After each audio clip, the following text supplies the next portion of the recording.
Welcome everyone to the last technical session of the day. The discussion of this session will be based on access and equity in higher education. We have here Professor P. Suresh Kumar, member of the Kerala Public Service Commission, who was the former economic professor of Government College, Attingal. On behalf of our center, I welcome you, sir, to kindly chair the session.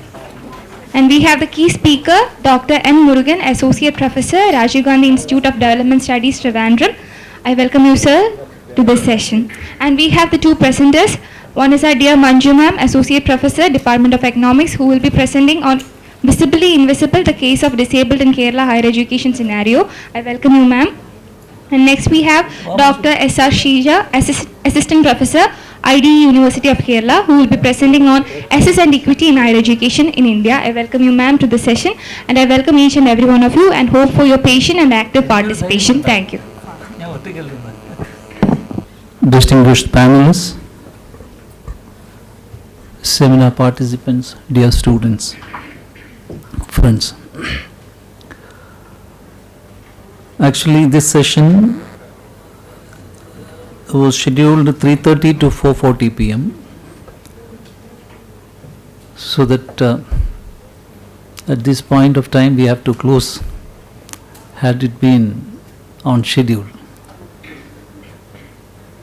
So I think that I'm not going to make extensive introductory remarks on this particular topic. In this session there are three papers. Dr. N. Murukan, Dr. Manju, Dr. S.R. Sheeja, and all these papers broadly relate to access and equity in higher education, and all these papers almost relate to the situation in Kerala also. As I told, I am not going to make an extensive talk on this particular topic, but some of my observations I would like to submit before you, because that will help you to have a critical understanding of this particular topic and also the content of the papers that these distinguished panelists are going to submit. I think that this access and equity are the two terms which has to get its meaning from the context in which we are using. So straight away I am putting that there is a static frame within which this access and equity should be interpreted, and also there is a dynamic frame which we should use to get the meaning of these two terms, access and equity. Regarding this access, in simple terms, if we are ensuring educational opportunities to meritorious students, then we say that there is access. And if opportunities are denied to them because of some reasons, it involves a denial of access.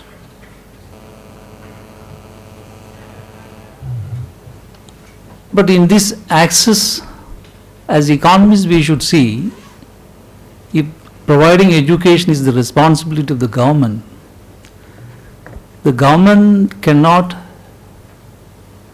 divert all the resources for meeting the needs of educational requirements of a society. So resource constraint is a limitation. And once this resource constraint is there, strictly speaking, equity and access can be ensured only to a few, which we may term as meritorious students. But what is meritorious? Of course, so many discussions may be there, so many deliberations may be there, because merit often depends upon income level, status of the parents, religious differences, then trust-based norms, things like that. But whatever it may be, in a democratic setup, always there is an attempt to concretize what is merit, even though we may not be able to find out if a well acceptable term, merit. But my point is different one, in the sense that if some people are taken as meritorious students, and if access and equity in that way ensured to them, obviously there is another group who are excluded. I will term them as aspirants. They want to study, but there is no possibility of entering into a university because seats are limited. So aspirants are there. So when in a society there are some aspirants, these aspirants constitute a section who were denied access to education, were denied equity because of the resource constraint of the government. So if government cannot find out enough resources, definitely this question of equity, this question of access comes into being.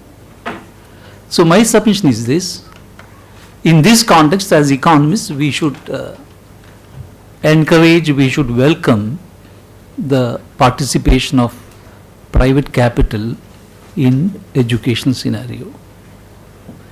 So once private capital is also allowed, along with the government's restrained financial structure or financial capability, then both this mobilization of resources can meet the needs of both the meritorious students and the aspirants, depending upon the changes in the economic system or changes in the economic growth situation of the country.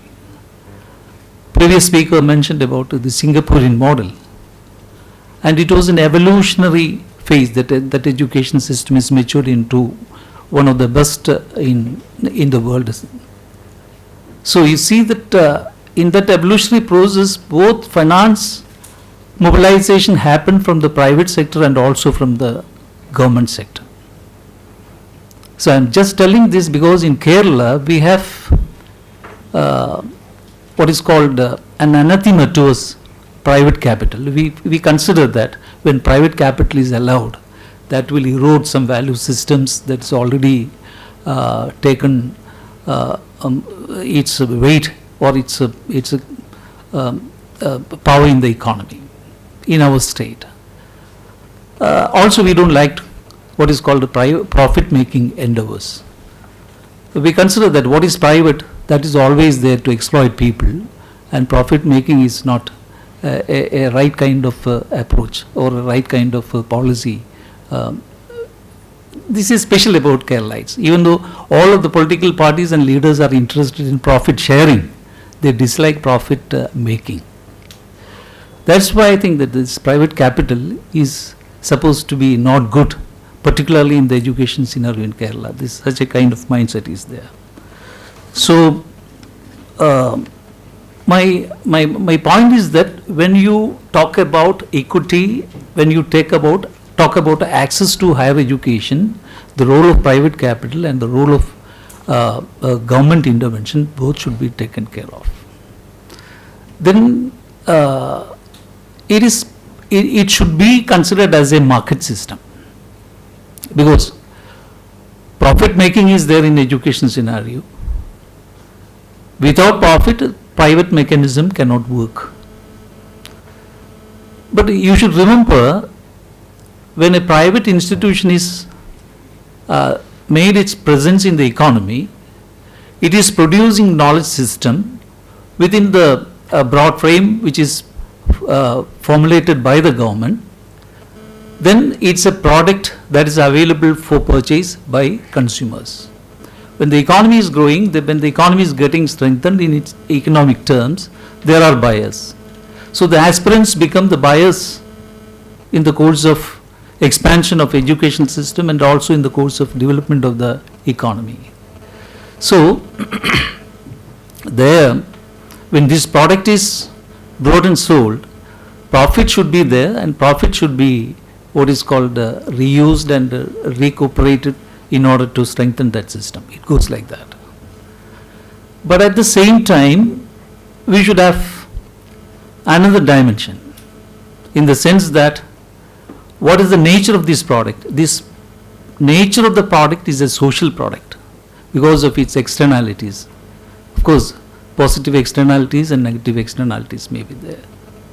And since the product is a social product, government intervention is necessary, because social necessity is there to see that the product that is available for the society as a whole should be produced in a desirable way, in an acceptable way. So that government formulation of policies are very important when private role is allowed for the private capital is allowed in the educational scenario. But what about the situation of the governance in the state regarding higher education policy? If we take into consideration the professional admissions in each year, whatever may be the form of government, whether UDF or LDF, every year there is confusion and there is always a fuss. Because you see that it's nothing but the discussions, the secret discussions are about the sharing of the seats or sharing of the profit. So good governance is not there, and all the quality erosion that is taking place in Kerala economy regarding this higher education emerges from this hidden agenda of almost all the participants, whether it is LDF or whether it is UDF. So even though private capital is allowed to function in our society, it is not on the basis of good market principles that is allowed to work.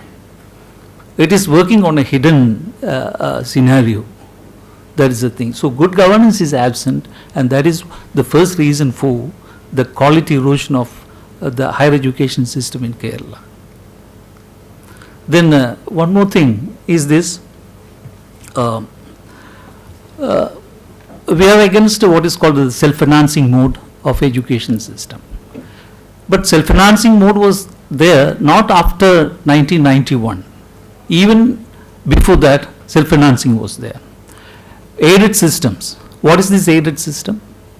It is also a profit mechanism.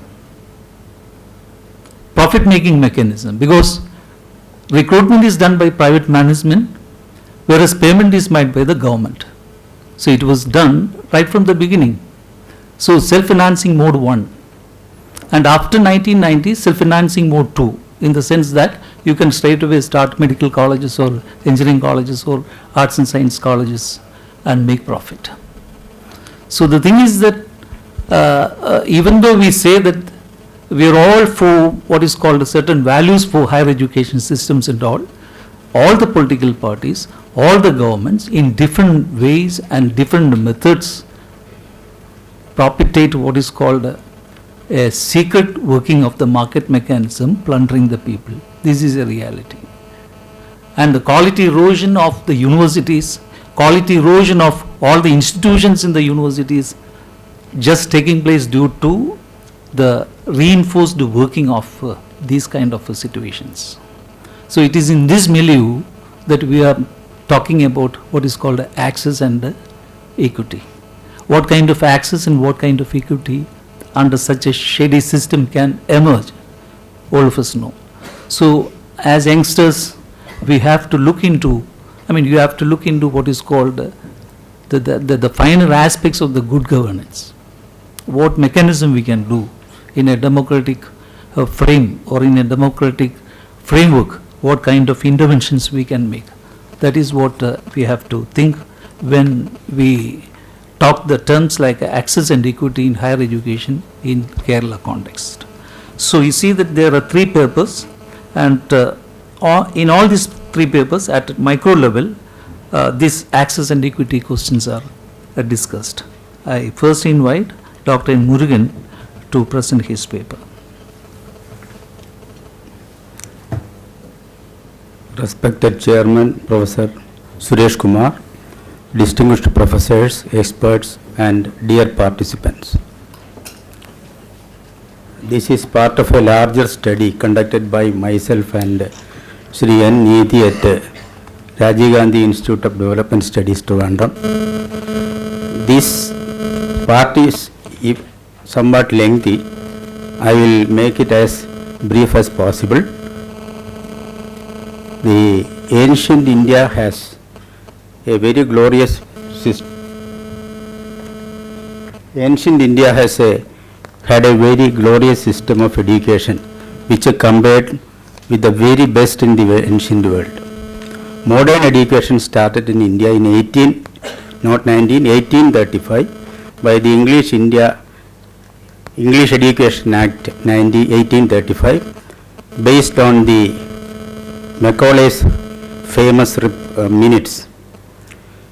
At the time of independence in 1947, there were 594 colleges and only 21 universities, which included technical as well as professional colleges.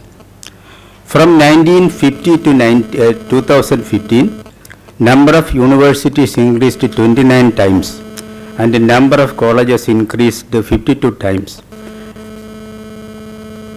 As per the statistics available for last year, there are 711 universities, 77 institutions of national importance, and 40,760 colleges in the country, which cater to the needs of 26.6 million students.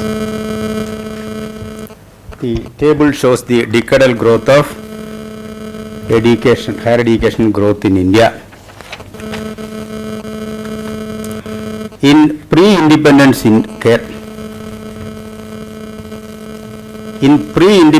Kerala, though general education was almost made universal,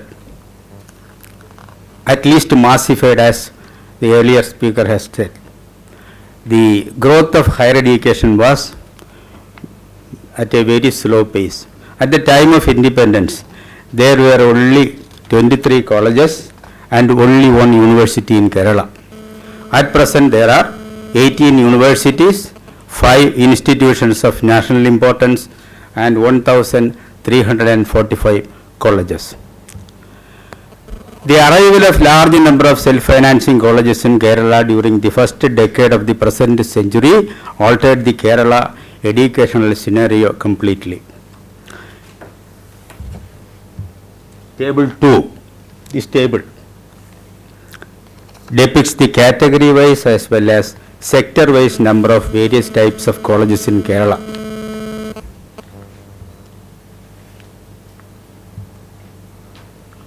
While this table gives the district-wise and sector-wise number of colleges. From these two tables, it is clear that of the total number of colleges in all categories, 71.22% are self-financing colleges.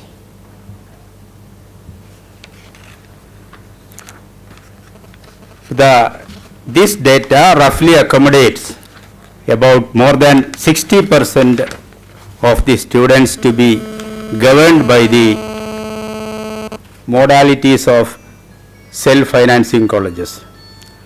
Hence, any lacunae in the functioning of self-financing colleges in Kerala is bound to create serious problems for the society, apart from issues related to access and equity.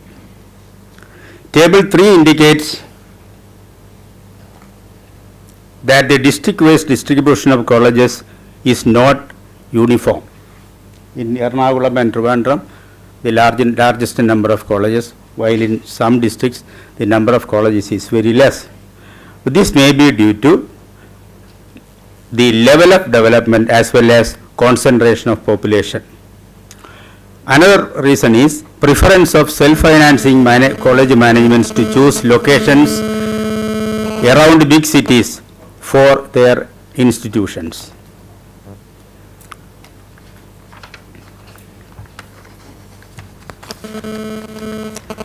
Now, objectives of this study.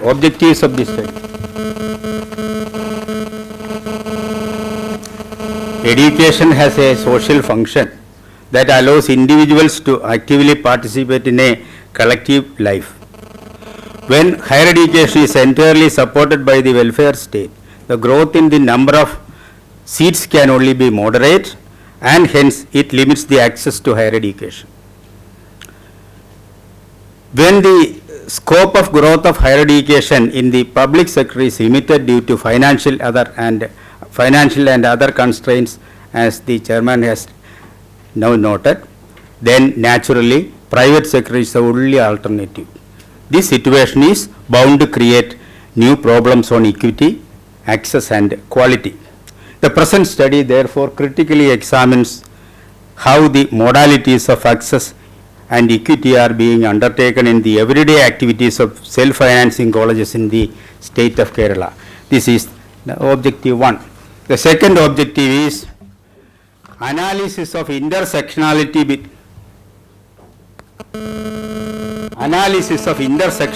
between education on the one side and social structures like caste, income, gender, religion and region on the other has been one of the critical questions for social inquiry. Complex and diverse spectrums of structural factors of this kind are hindrance to equity in providing education for all.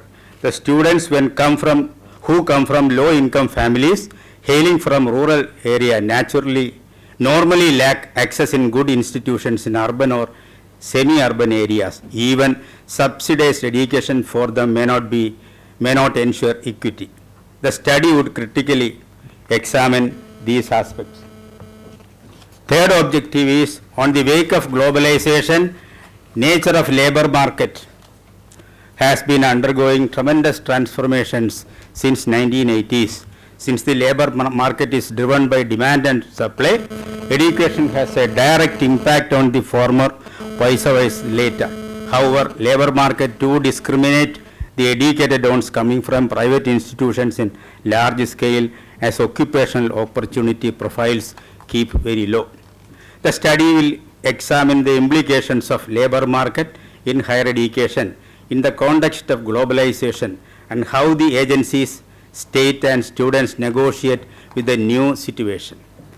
Objective 4 was the outgrowth of professional education institutions in the private sector in Kerala has direct impact on socio-economic growth. Proper regulation and monitoring of self-financing colleges are needed as a part of public policy, as they have been operated in various modes such as government aided, government owned self-financing and private owned self-financing colleges in the state. The study will look into the intricacies of public policies on self-financing colleges to evaluate how various stakeholders ensure equity and quality. Coming to the methodology part, both primary and secondary data were used for this study.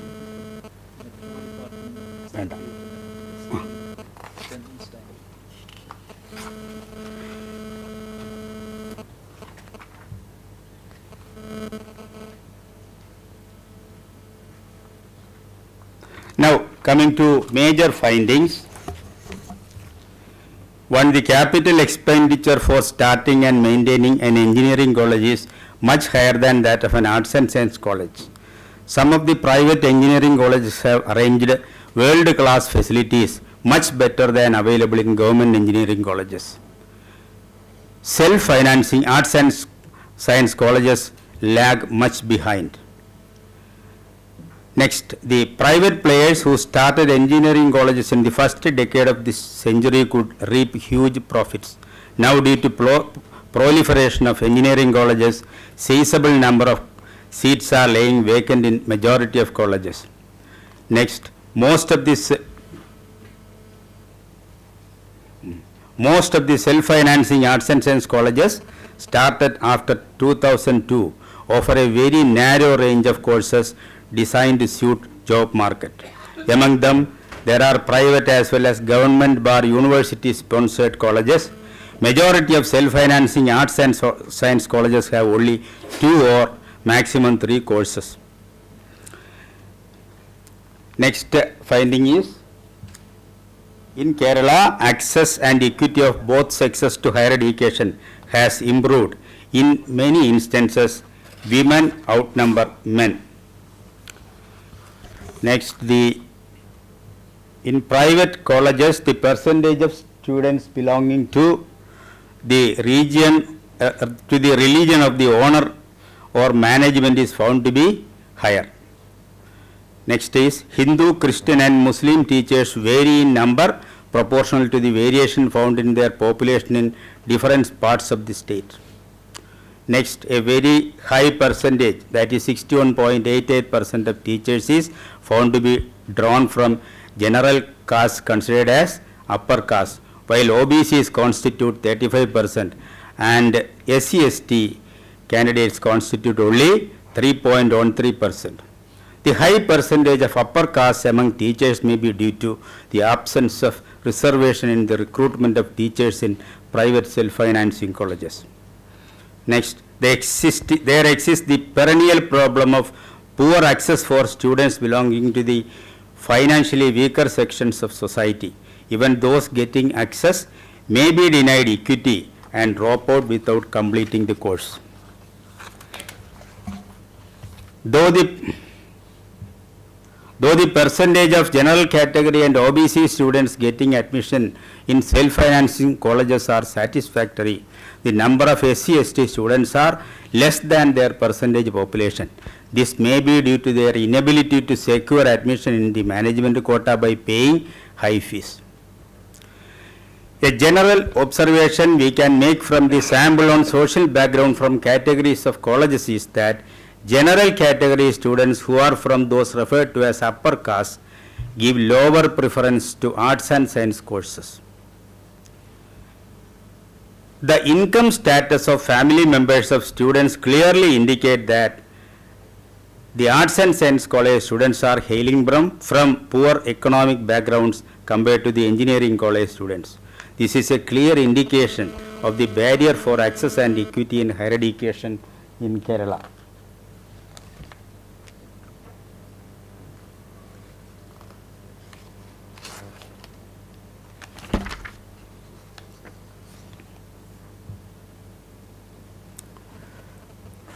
More educated parents prefer engineering and other professional courses over arts and science courses for their children. Less educated and less privileged sections of society opt for arts and science courses due to the lower costs involved. Students, faculty members and principals feel that mere access will not guarantee equity. It is only the first step towards equity, and it is not an end but a means to equity. Quality of institution and good teaching are critical factors. Family background, caste and religion are also deciding factors as far as equity is concerned. Due to huge expenditure, equity is not possible in the private sector. Majority of respondents feel profit motive and not equity is the driving force of the private sector. The attempts to attain equity is a long process which involves training, learning, testing, correcting, grooming and assuring employability. So majority of teachers and principals have opinion that individual differences, social bar financial background, character and interest in study are also critical factors. Even in the same locality, quality of education imparted by different colleges show vast variation, leading to the denial of equity to a very great extent. Small percentage of respondents have stated that discriminations do exist in private institutions based on caste, religion and relationship with the management. Majority of the respondents have identified knowledge as the basis of economic empowerment. Knowledge leads to better job and better life. Greater knowledge leads to greater development in all sectors of economy, and knowledge leads to new ideas without which we cannot survive. Majority of students think that labor market discriminates students from private sector, while agreeing that the growth of self-financing colleges is due to the expansion of labor market. The responses of students on reservation are very interesting from the sociological point of view, as 29% of students argue for economic criteria for reservation. But majority of principals and faculty have positive opinion on reservation extended by the government in private sector to the downtrodden. As long as there is social injustice in the form of caste, then positive discrimination is a must. Priority given to institutions by students and parents for admission is mainly based on fee structure. Previous results, placement and reputation of the colleges also play a part in their decision. Majority of students, faculty members and principals support the role of government in the affairs of the private sector. The state should implement schemes to control functioning of self-financing institutions and to enhance their equity and quality aspects. Now we are coming to data analysis, and I will make it as brief as possible. Having presented the basic findings, it is clear to them. If they have any doubts regarding the database, they may approach concerned. Then I will straight go to the conclusion part.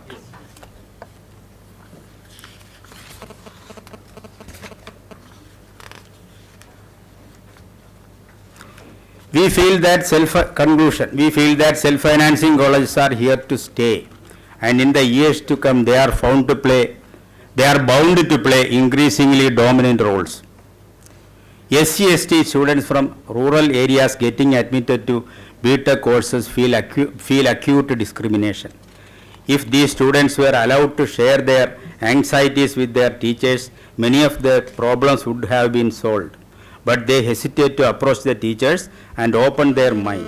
Final result is that most of them fail to reach their goal. In private self-financing colleges,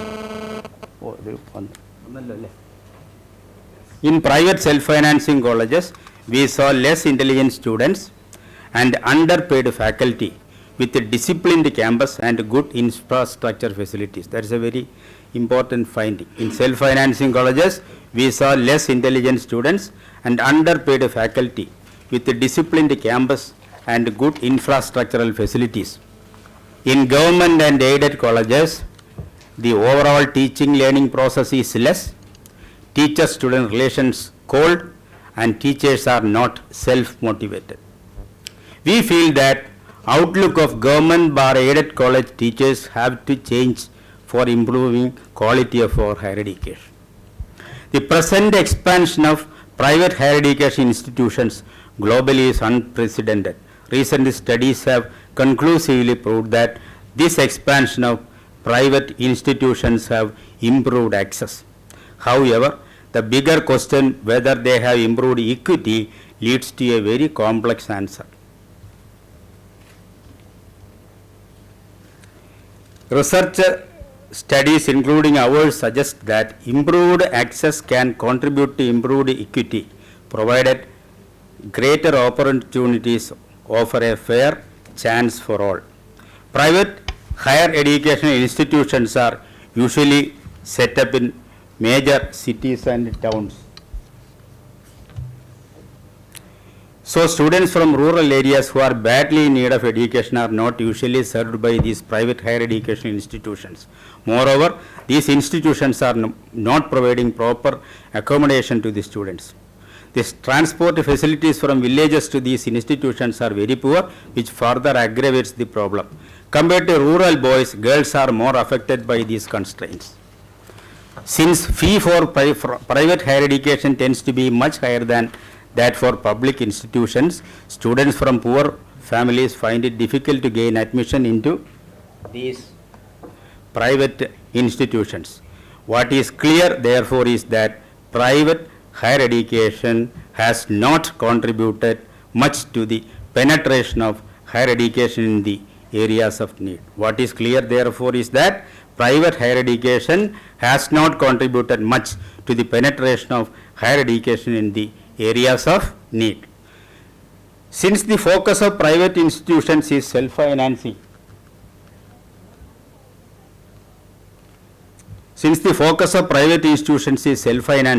and cost recovery, including profit making, the number of financial support instruments available for students tend to be limited in self-financing institutions, thereby placing poor students at a great disadvantage. So our conclusion is that equitable access is far from being achieved in private higher education institutions. Equitable access is far from being achieved in private higher education institutions. Since private institutions by nature are accessible only to those who can pay, the responsibility of providing low-cost higher education and equal opportunity to all students rests with the public institutions. This fact points to the urgent need for revitalizing publicly funded higher education institutions. Thank you. Thank you, Dr. Murukan. And the next paper is going to be submitted by Dr. Manju S. Nair. I invite Manju S. Nair to present the paper, strictly within 10 minutes time. So good afternoon, everybody. And I know it's very late, and I feel myself and Sheeja to be excluded. And I am also speaking on a group who are completely excluded from higher education, and my paper is titled Visibly Invisible, the Case of Persons with Disabilities in Higher Education. So persons with disabilities, persons with disabilities, they form the largest minority group in the world, and they are starved of the facilities and services that are available to the general population, and hence they become the least healthy, the least nourished, the least educated, and the least employed. And this discrimination becomes very much severe once you add the gender component. That is, women and girls with disabilities tend to be poorer than the other components, and once the social component is also added, that means when you have the class, the social identity, the gender identity, and the disability identity interacting with each other, the discrimination becomes very much powerful. But you should understand that it goes without saying that these persons, the persons with disabilities, are also a part of the larger human society, and they also are entitled to each set of human rights and fundamental freedoms that we enjoy. And studies have shown that if you provide them with education and training, they are also able to contribute not only to themselves but also to the society at a large. So when you think about what I would like to bring to your attention is that providing education and training to this vulnerable section of the society is the only way that you can make them come into lead a social life, a normal life like that of any other individual in the society. And in India, we see that once you look into the education policies that are directed towards the persons with disabilities, now till late we didn't have any inclusive policy with regard to persons with disabilities, and of late there had been some changes, but the focus is only on elementary and secondary education, and this has not automatically been transferred to their inclusion in higher education. And you know that both this, on the one hand the elementary and secondary education, and on the other hand the higher education, are separate in admission, curriculum, governance, finance and policy, and higher education has its own importance in terms of employability, political power and national development. And it is against this background that I would like to examine the question of disabled in the higher education scenario both in India and Kerala. And I think I'll summarize the first two sessions as a concept on disability and the socio-economic status of the disabled in India and Kerala, and will focus on the higher disabled in the higher education scenario in Kerala. And as such, disability, it's a very difficult and complex concept to define, because it will take a lot of time to explain that. UN has given this definition, that is, a disabled person is a person who is unable to ensure by himself or herself wholly or partly the necessities of a normal individual or social life as a result of deficiency, either congenital or not, in his or her physical or mental capabilities. And we often speak about three models of disability, where you say that medical model, it means that it's the inefficiency of the medical system that these persons remain disabled. The charity model means that the welfare of the disabled depends upon the charity of the others in the society. And the latest one is a social model, which says that it's the society's attitude towards these persons that finally turn them into persons with disabilities. And on the basis of the social model, we now have a human rights model to disability also. And coming to the disability estimates in India, latest census, that is 2011, shows that you have more than 2.21 persons with disabilities in India, with differences in rural, urban, etc. Now skipping all this, the work participation rates in both NSSO data and the census data shows how deficient are these people in work participation rates, in their education levels, in their employment levels. This is the NSSO result, which shows that 83.4% of the female disabled in India remain unemployed. And even the society's attitudes towards disabled, now you should think about that, because these attitudes are contributing to converting impairments into disabilities, and for the females it is particularly very worse. Now we say that it's about disability is perceived as a punishment for the misdeeds in the past life of these persons with disabilities or the wrongdoings of or their parents. At the religious level, we say this is divine justice, or at the mundane level, we feel it as to see a disabled person as inauspicious. Now, traditional Hindu methodology also have several characters who are very cruel when you think about the disability, Dhritarashtra, Shakuni, etc., historical figures also. And even in films, we have such situations. Now, during the time when we were doing our degree classes, this film was released Sajan, Man, etc. And even Malayalam films, you can think about Kunnikun and Agale, etc. You see how you have gender discrimination being perceived in terms of disability. And the violence against these people also. Now, this is just to give an idea about the socio-economic situations and how the society perceives or see these people. And again, coming to the Kerala case, we speak about Kerala's model of development without much, you have a higher human development index without any difference in gender equity, or gender development index of Kerala is also equally applicable in the case of this is very high, and you have to check whether this is equally applicable in the case of the disabled population. And Kerala has 2.7 census data, 2.7% of our persons as disabled. And again, the literacy rate for the general population in Kerala is very high, more than 90%, and you can see for the disabled person it is very low. It's the literacy categories among the different disabled groups in Kerala. And among about the work participation rate, it's as low as 10.3 for the disabled females in Kerala. And this is a part of the larger project that we have already completed. We have collected data from around 300 disabled across Kerala, and we couldn't find even a single person who had gone for higher education. And the socio-economic status, educational attainments, those who are employed in very petty levels of jobs, so service sectors. Now, regarding the perception, awareness, etc., we saw a very, very dismal picture.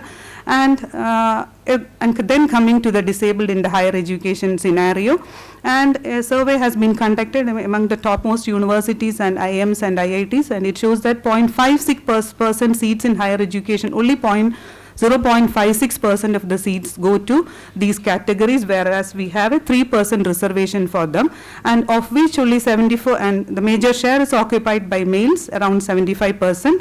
And India across 1.2% of the students with disabilities only have access to higher education. And the National Center, the survey has been conducted by the National Center for the Promotion of Employment of Disabled. And there has been a scheme which is called the Higher Education Scheme for Persons with Special Needs, where universities could apply for that, where you had three components: establishment of enabling units, creating accessibility to the disabled, and special equipments. Now, at an initial amount, ₹10 lakhs was granted, and only 8 universities in India applied for this. This is what data shows. And a survey recently around 119 universities, where it shows that only 0.1% of the total students belong to the persons with disabilities category. And this is the latest data from, India. Kerala is the first first state which conducted a disability census survey now, and results came in 2015, and we can see how far Kerala is faring in the case of higher education, with only 2% of the disabled being enrolled in higher education, whereas our general, this higher education general enrollment ratio is greater than 25%. And enrollment percentages, even in the primary and the secondary education level, we have seen that it is fully 31%, whereas it is 99% for the general category. And what are the challenges? The lack of accessible facilities, accessible lesson content, sensitive teachers who are competent, etc. And we have a huge dropout rate in the lower sections itself, and we have normally a system of progression where the progression is almost automatic until the final milestone is reached, that's a 10th standard or the 12th standard. So it normally becomes a miracle every time a child or his parents fight against these issues and pass out of the school. And what happens if some of them enters the colleges? You know how the higher education system is different from the elementary and the secondary system, and from a sheltered and coached world, the students step into a world where self-sufficiency becomes a necessity. And from a standalone subject exam-based system in schools, peer comparison and competition becomes the new norm. From a local school where travel was relatively simple, students move to places of higher education, they face tougher competition, transportation issues, and in many cases they require residential programs. And from a homogeneous culturally aligned peer group, the student gets thrown up into a multicultural, multilingual groups, etc. And these are daunting challenges even for able-bodied, well-prepared, well-supported students to cope with. And once for the persons with children with disabilities, you know the situation, how this becomes a big challenge for them. And we have started some surveys regarding the teachers who are teaching these people, or teachers who are already, they are physically or handicapped, and this is the situation. This is, I would like to summarize their opinion. All institutions in Kerala are currently unsuitable and incapable of hosting students with disabilities with any level of comfort. Physical access, faculty apathy, underpreparedness, peer insensitivity, etc. are the major reasons. And what can we do to increase this and get a higher representation for this community is definitely to mandate physically accessible premises at all public places, enable easy and affordable access to assistive technologies, sensitization of faculty and students on inclusive growth. Now NGOs can be given a role here, help the caregivers and family members to grasp the realities and challenges of higher education, and design and implement new inclusive assessment process. And I will spend 1 minute on the United Nations Convention on the Rights of Persons with Disabilities. Now here in this convention, disability was viewed as a situation which arises with the interactions of impairments with various barriers in the society. Now this term needs to be underlined, barriers in the society. And India was also a signatory to this, and based on this, a right to disabilities bill was enacted in the parliament. And what we see is that once the bill came, this term was left out. That is, impairments, that a person remains disabled because of his impairments. The concept of various barriers in the society has been removed. Now you become disabled because of the environmental barrier, the institutional barrier, the psychological barrier, etc. And only if that is given importance, now see, changes can be made in the society. So the bill has, it's already in discussion, and several points. Now another thing is about accessibility, and see, the section in the bill that is introduced in the parliament, the section only speaks on the standards and not about enforcing them, and only accessibility relating to parking spaces, toilets, ticketing counters and ticketing machines, which says that all the disability rights activists and persons with disabilities are speaking against this bill. The whole message of that the United Nations Convention on Rights to Disabilities, now the whole message is now being distracted, or it is distorted with this the bill that is being discussed. And hence I would like to, now I need not explain much because we know what happens in Kerala University. And last time when NAC visited, now the first point of criticism was that the university is not a disability friendly university, and all policies must be taken to incorporate them. And just before 1 month before the NAC visited, now we had some constructions in our departments. Now just to make them know that something is happening there, some pathways were constructed, and once they went, everything came back to the old situation.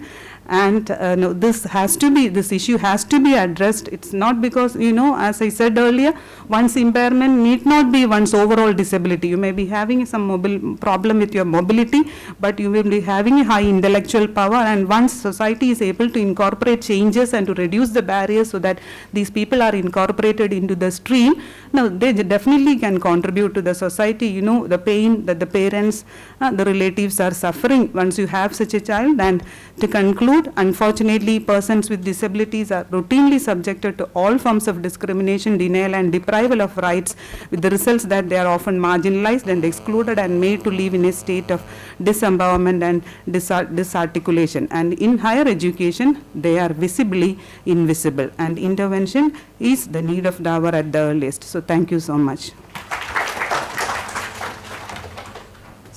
Thank you, Dr. Manju. Now invite Dr. S.R. Sheeja for presenting her paper. Respected Chair, esteemed resource persons and my dear friends, the topic of my presentation is Access and Equity in Higher Education in India. As we all know, education has a key role in the socio-economic progress of any nation. In today's global knowledge economy, skills developed through quality education are the major determinants of employability. Apart from imparting skills, education provides opportunity for social mobility also to the younger generation. So one of the best solutions to enhance economic opportunities and to reduce inequality is to improve the educational qualification and skill sets of common people. To maximize the utilization of India's human resource potential, expanding higher education facilities to the common people is very critical. In the light of the huge demographic dividend enjoyed by India, this assumes greater significance. The Indian higher education system has expanded steadily in the post-independence period, and at present it is the second largest education system in the world, comprising of more than 38,000 institutions, and total enrollment in higher education is estimated to be greater than 33 million. According to T.S.R. Subramanian, the chairperson for the Committee for Evaluation of New Education Policy 2016, nearly 1/4 of the population in India are directly involved in teaching-learning process. Private sector accounts for nearly 63% of institutions and 52% of total enrollments, and this is the major player in the higher education sector. The fact that we have been able to build up such a modern system of higher education virtually from scratch since independence is a major achievement. However, our education system is fraught with a large number of issues, and one of the most serious drawbacks of Indian higher education system is related to the reach and inclusiveness of higher education. Ensuring quality education based on the principles of access and equity remains a challenge. Coming to the question of access, gross enrollment ratio is an important indicator of access to higher education. Currently, GER in India is 23.6%. According to Martin Rose, the previous speaker has already spoken about that. We have crossed 15% during the 11th 5-year plan period. And the country is moving from an elite to the massified higher education system. Despite the fact that we are one of the largest education systems in the world, more than 76% of university eligible age group students are not getting enrolled in the colleges. This appears to be a great paradox, and the ultimate outcome of this is the abundant supply of unqualified and unskilled workforce. The international comparison of GER shows that although we have witnessed an unprecedented improvement in the reach of higher education, we still lag behind the world average as well as GER in most of the countries. So expanding higher education is a very important challenge to the Indian higher education system.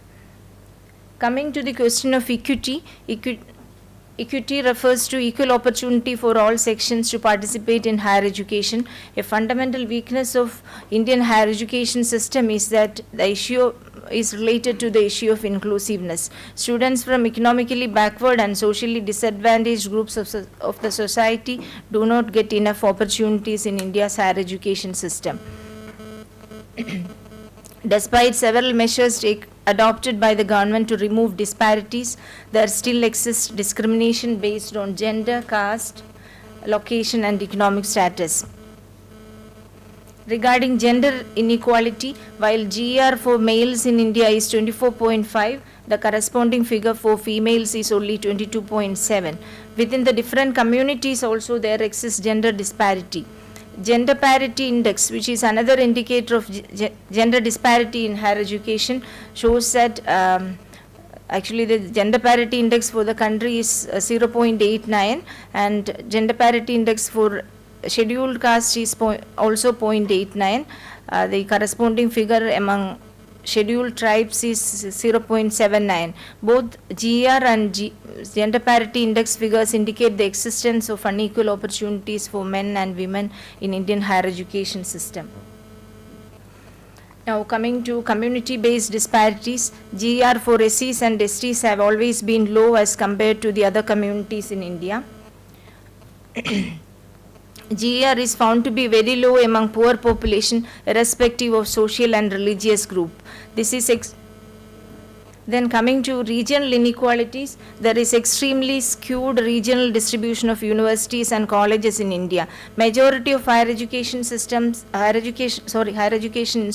cluster around metropolitan and urban centers. There are only a few institutions in remote areas. Across states also there is uneven spatial distribution of universities. Nearly 1/3 of the universities are in southern region and lowest number of colleges are found in northeast region.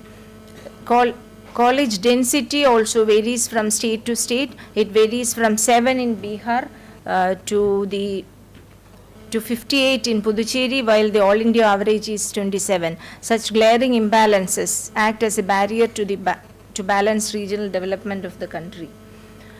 Successive governments of India have taken various initiatives to remove these disparities. Among these, reservation in higher education institutions is central to the policy of inclusive growth and distributive justice.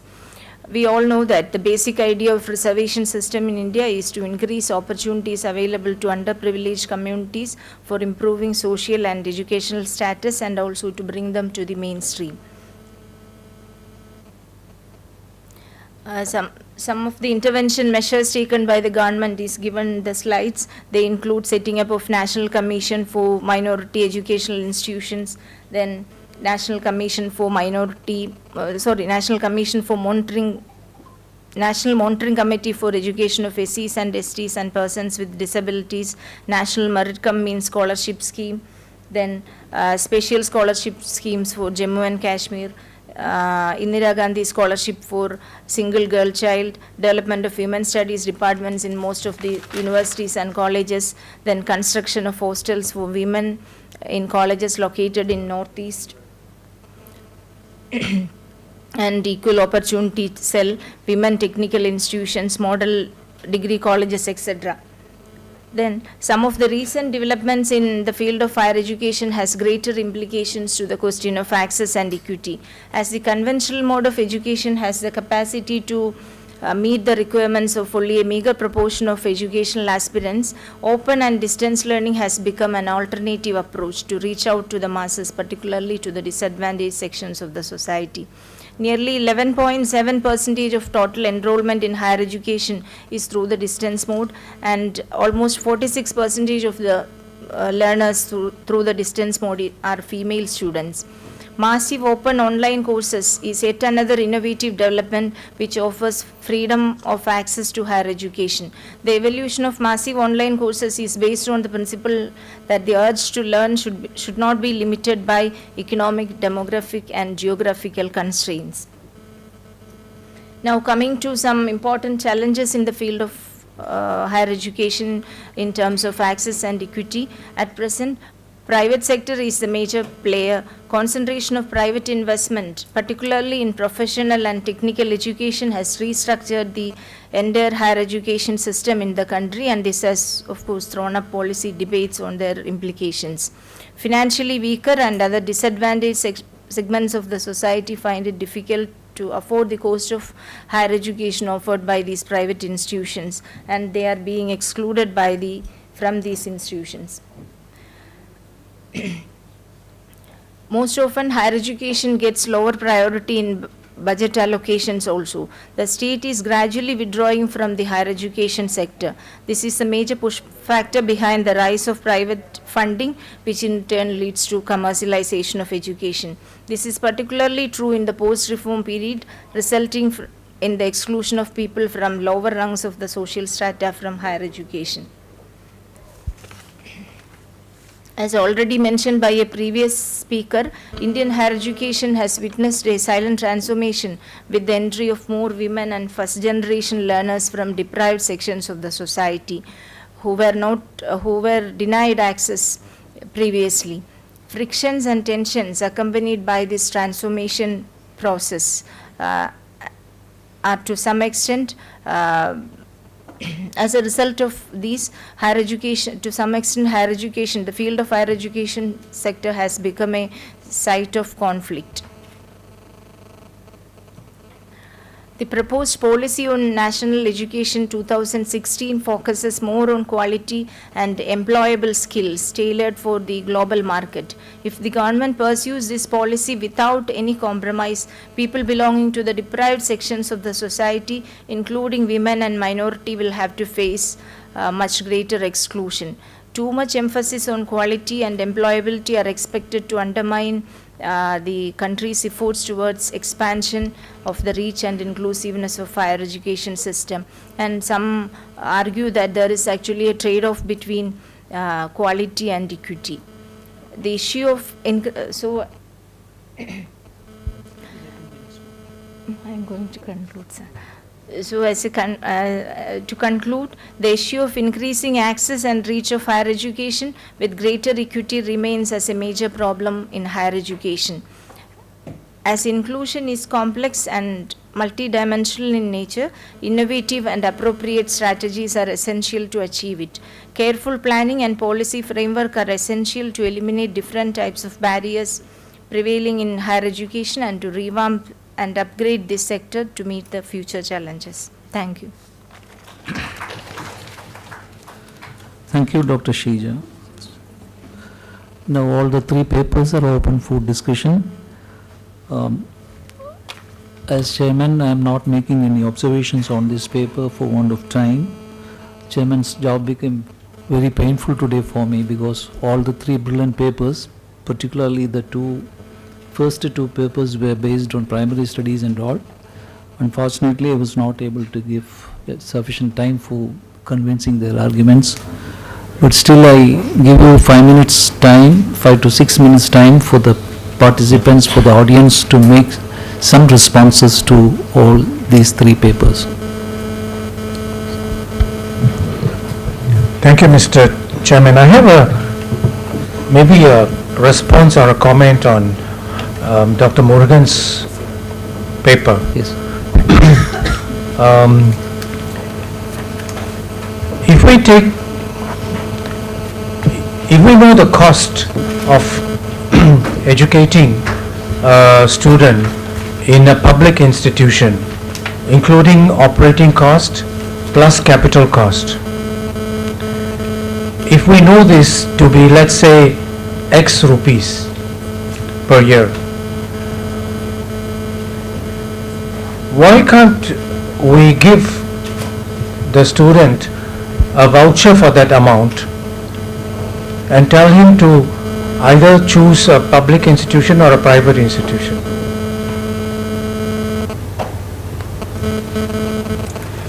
That way, he will not have to pay the full fees of a private institution, but he'll enjoy the quality benefits of the better infrastructure, better equipment, and better without feeling that he's not able to afford it.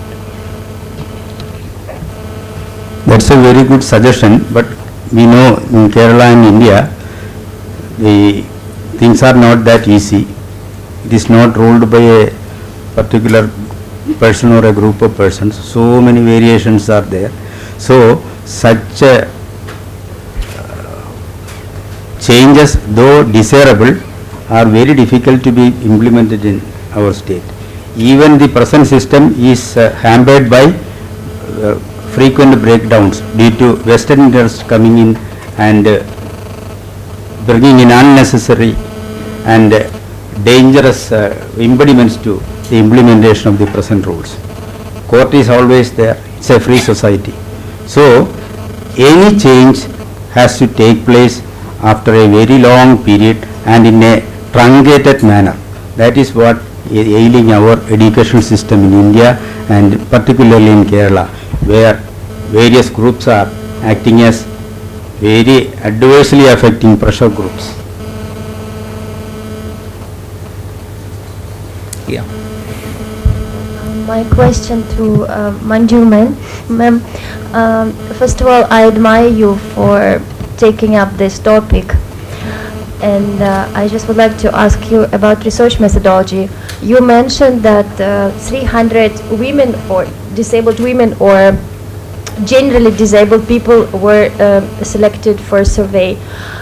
Could you please tell more about the methods you used while conducting your field survey, like probability sampling, non-probability sampling, questionnaire interviews? Did you go and talk to people personally? How did you select them? So we selected 300 persons belonging to 5 disability category, and that too from 3 areas, Trivandrum, Ernakulam and Malappuram. That was based on a sampling methodology. And then we focused on the rural, urban, male, female, all these variables were considered for selecting the sample size.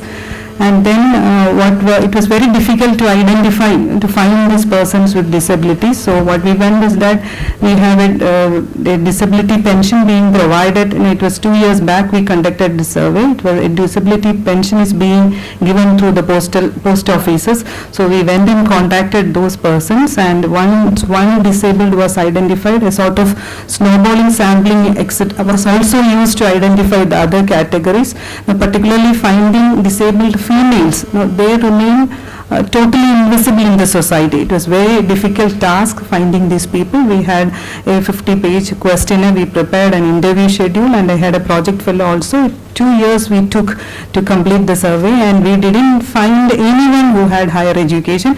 So we conducted an extension of that. We identified 30 persons working in colleges, in medical colleges, in Technopark, etc. And we interviewed them to understand what are the major determinants of their employment, where we could see the education, as Sir said, merit again is a factor of socio-economic status of the individual or the student.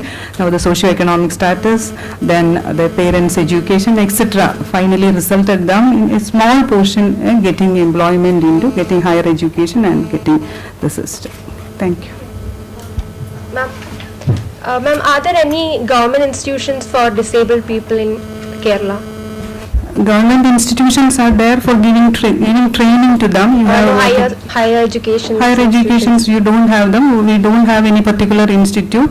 Now for training you have, for higher education you don't have. We offer 3% reservation for persons with disabilities, and the quota remains unfilled. Now in Kerala University in social science, you know what happens. We personally experienced for the last 3 years. This time also one candidate was there who a partially blind person applied for PG program, and he came there one day and the next day he didn't come. No, this is what we experienced. It's because of the structural barriers that we create for getting these people into our system. Some change must definitely happen. Okay. Thank you.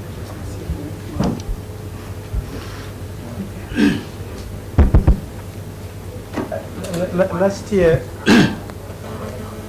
when you move around the street, you see many disabled people. But when we came in 2013, they are less. But this time you see many people increasing on the street, especially begging. When I remember last year, I asked someone what is the issue. Then someone was telling me these people are not from Kerala, they are from other states. But I think this year, I met some groups of people with public address system. They are blind and there's some music and Okay. they are doing the begging. Then I was feeling that what is the government or what are people doing? Because when tourists come or when you move around the street, you feel it is not correct. So as this year around July, we had a conference in California, and someone was doing a presentation and was showing the countries with the highest development index. Highest what? Sorry? High human development index and high level of human development index. Human development. Okay. Human development index. And then about 4 presenters who Kerala featured most in that conference. So I'm trying to link what is on paper and what is on. No, that's what I understood your question. That is what I was mentioning. The human development, it's clearly a contradiction in the case of persons with disabilities. When we consider Kerala tops India and it's at par with international experience in terms of human development index. But coming to these persons, now the disabled persons, now we are faring at a much lower position when compared to the Indian averages. So similar to you, I have also seen these blind people singing, maybe in the PMG junction we see them daily, and don't think that all of them are people from outside Kerala. People from inside Kerala are also there. The socio-economic status of these people are very less, and as you rightly pointed out, government is not doing anything for them. Now they are not a pressure group. Now, all other, everything happens, policies come because of what the interest of the pressure groups. So now these people, they are not a voting, maybe not a vote bank, not pressure groups, and hence it becomes, it's a sad part of the story that's what I'm saying, that some change must happen. Okay. Now I think that there is no more questions and we are finishing this section. I once more thank all the paper presenters and the participants for giving me cooperation at this late hours. Once more I thank the organizer, particularly Dr. Abdul Salim, for inviting me to chair this session. Thank you once more. Although it was the last session, we had quite warm responses. So for a formal vote of thanks, I invite Kavya Nair. I would like to intervene. I am extremely happy that I could present my paper in front of my professor, Dr. Suresh Kumar, because he was my teacher in my higher education course. Now it is indeed a pleasure to present a paper in his presence, and also Sheeja is my classmate, again classmates in higher education. Okay, so thank you so much. Thank you, Manju. Good evening all. We just had a session on one of the most discussed topics in the world, access and equity. And here right now we are discussing about, or we are thinking about access and equity in higher education. And before I begin, I would like to thank the organizers for organizing this session on such a relevant topic. And then firstly I would like to thank the chairperson of the session, Professor P. Suresh Kumar. He warmed us up about the topic by giving a brief understanding that resources are limited, and as a result there is a problem in allocation, which leads to exclusion of some sections from higher education. And for this, private and public sector should work together. And the sessions that happened after that gave us an empirical understanding on how public and private sector is working together, as well as the limitations of these initiatives, which continue to create a vicious cycle of education where weaker end up being more weaker because they are excluded, even though private and public sector is working together to solve this menace. And the session began by Professor M. Murukan's great speech on access and equity, a study on the impact of self-financing colleges in India. here also we can see a vicious cycle. As government cannot allocate resources properly, some sections are excluded. And that space is covered by self-financing colleges, but these colleges cannot ensure quality education. Again, here quality is connected to purchasing power of people, which again makes these sections more weaker. And he concludes with the right statement that mere access doesn't provide equity, it is just a means. Then we moved on to the section by Manju ma'am, and it was about visibly invisible, the case of disabled in Kerala's higher education scenario. Problem of disability is discussed internationally, and these people who are visible among us become invisible because of the society. And here we can understand that they are differently able, but they are made disabled by many issues like medical, charity, social, etc., which were elaborated by ma'am.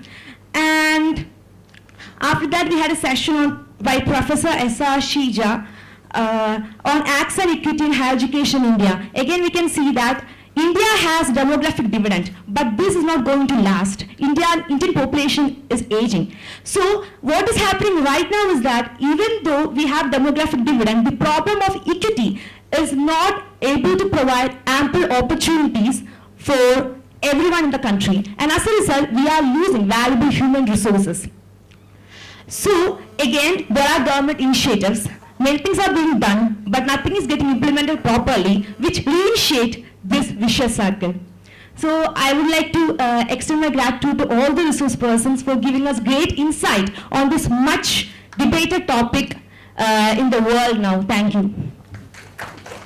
जनगण मन अधिनायक जय हे भारत भाग्य विधाता पंजाब सिंध गुजरात मराठा द्राविड उत्कल बंगा विंध्य हिमाचल यमुना गंगा उच्चल जलति तरंगा तव शुभ नामे जागे तव शुभ आशीष मागे गाहे तव जय गाथा जनगण मंगलदायक जय हे भारत भाग्य विधाता जय हे जय हे